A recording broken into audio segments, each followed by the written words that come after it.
大家好，我係中原地產嘅希良，今日帶大家嚟睇一個屯門龍門3房嘅663尺嘅3房價格，帶大家望下。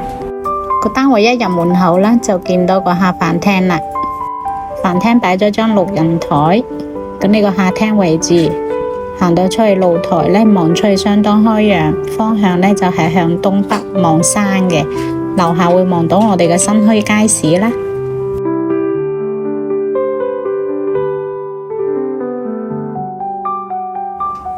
咁由於係3房啦，所以佢會有一個走廊位，咁廚房啊都喺呢一邊嘅。我哋首先嚟睇一個細房先，因為佢有3間房，呢間係其中嘅一間細嘅睡房，望出去嘅景觀同個廳望出去亦都係一樣嘅。我哋去睇埋佢個廚房啦，廚房就喺個單位嘅中間位置，咁呢個亦都係原裝嘅，當年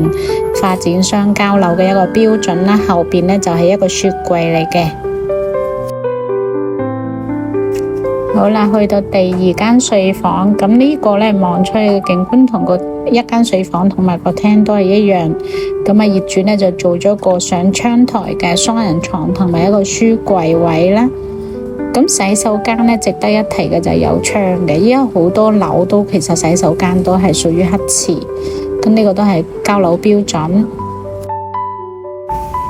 我哋入返去主人房先，主人房呢，佢有一個套廁，咁套廁亦都係光廁嚟嘅，入邊有窗啦，做咗一個浴缸咁樣，同埋浴簾就唔係企缸嚟嘅。主人房嘅雙人床佢亦都做咗上窗台啦，咁所以比較高少少。咁但係呢，主人房呢就有窗嘅對流，因為佢個工作平台都係做喺呢個位置，咁呢邊呢就係向東南嘅呢隻窗，咁所以間房嘅空氣對流做得幾好。好啦，今日就睇到呢度，拜拜。